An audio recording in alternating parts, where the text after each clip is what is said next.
I saw an article yesterday that actually Anti-Media posts as an op-ed. It's the nice little, it's the CYA. And it's a great cover your ass because it is a fantastic piece. I read the whole thing yesterday, and I want to read the whole thing for you right now. It's written by J.P. Sottle, and it's called Donald Trump, the Crisis Actor, a conspiracy to end all conspiracy theories. With each passing day, the 2016 presidential campaign looks more and more like an angry subreddit moderated by a genetically engineered double Y chromosome man-child constructed from the DNA of David Icke and Alex Jones. Although it's easy to dismiss this long, strange electoral trip as a passing political malady rising from America's fever swamps, there are plenty of good reasons to get into the tinfoil millinery business. For a start, the main contest pits a Republican birther who's allegedly popular with truthers running against a notorious Democrat triangulator who many inside her own party believed not only jury-rigged the primaries, but also won with the help from her conniving cronies in the mainstream media. On the other side, the indefatigable Alex Jones is Donald Trump's loudest and most confrontational alt-media megaphone. The matchmaker behind Alex and Donald's brash bromance is on-again, off-again Trump confidant and all-around dirty trickster Roger Stone. Stone is now a fixture on Jones's InfoWars. Together, they form a Trumpian tag team ever ready to body slam any globalist who gets in Donald's way, and they're selling a few t-shirts, too. Meanwhile, a former acting CIA director pegged Trump as an unwitting stooge of a power-hungry former KGB agent, codenamed Putin, who, if you believe the Cold War rebooters, runs Russia like he's a cat-stroking Bond villain. Apparently, Putin desperately needs to place a stooge in the White House to achieve his plans for world domination. Then again, others wonder if Putin's stooge is, in fact, actually a Manchurian candidate surreptitiously paving the way for Hillary Clinton's ultimate victory. That plot was supposedly triggered by the husband, codenamed Bubba, of the Manchurian candidate's opponent, Agent HRC, during a friendly phone call just weeks before Trump began his political suicide mission to blow up the GOP. There are a ton of links in this op-ed, just like the one for that phone call, where it notes Bill Clinton called Donald Trump ahead of his GOP launch. Continuing. What we know for certain is that since securing the nomination, Trump has self-destructed like an orange-hued Mission Impossible tape. Are his jaw-dropping mistakes merely the execution of a sinister plot to elect an otherwise unelectable candidate? And does this plot bring us closer to the alien lizard apocalypse? Well, Hillary's campaign chair has long lobbied the government to finally open its vault and reveal what it knows about extraterrestrial visitors to planet Earth, a wish that Hillary says she'll grant if elected. So cue the Twilight Zone music and maybe we'll find out. And then the latest plot-thickening development, an actual former CIA operations officer named Evan McMullen threw his hat in trench coat into the crowded presidential ring. Doesn't it stand to reason that never-Trumpsters would promote an unknown Mormon spook who used to pick out people for rendition and assassination and, amazingly enough, also worked as Goldman Sachs of cash collector? Frankly, Mr. McMullen's stage right, or staged by the right, entrance fits perfectly into an election year narrative that could be written like a ransom note cut with Hillary's missing emails.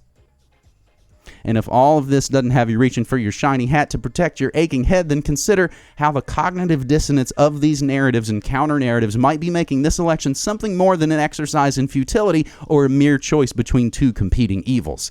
That's because the real story of this election is how the media's regurgitative approach to journalism serves up all of Trump's poorly digested red herrings to a truth-starved population. Trump croaks out cranky tropes like an alt-right toad, and the cable news cyclers eat it up and spit it back out again.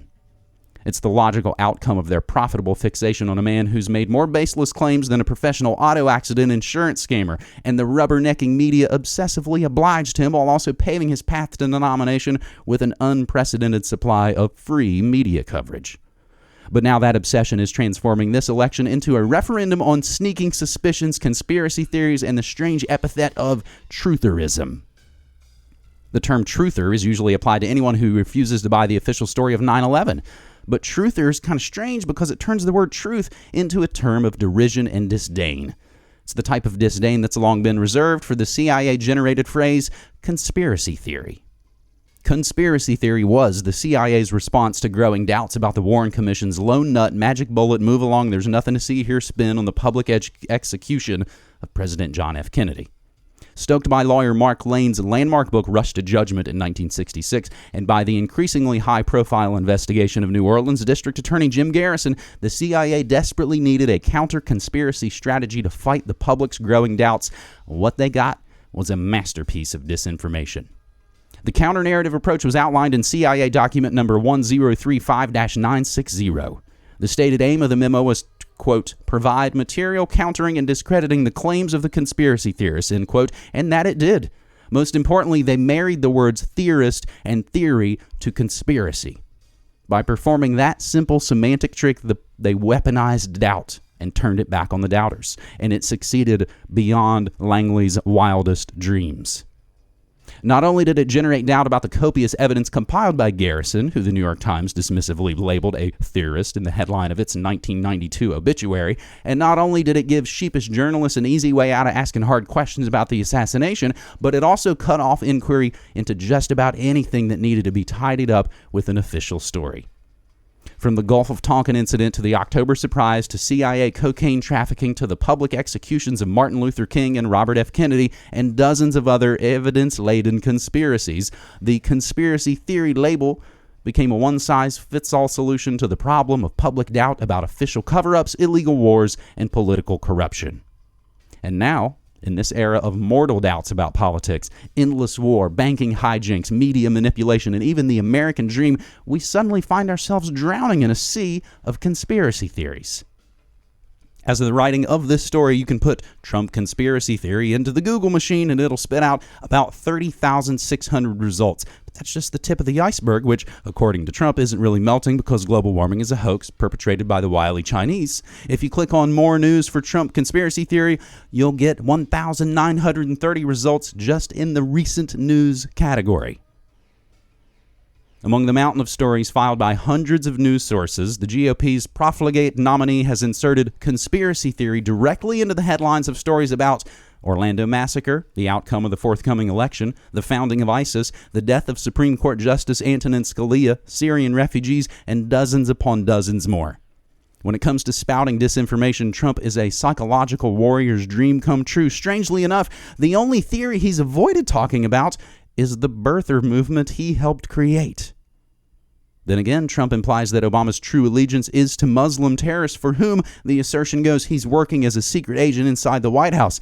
Maybe that's where Putin got the idea.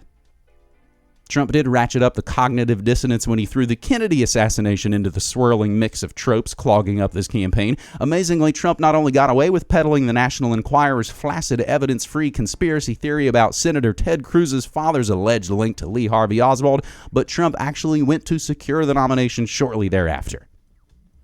It's a truly strange outcome given the media's near-deafening silence regarding a host of well-researched, evidence-based, and compellingly written books on the assassination.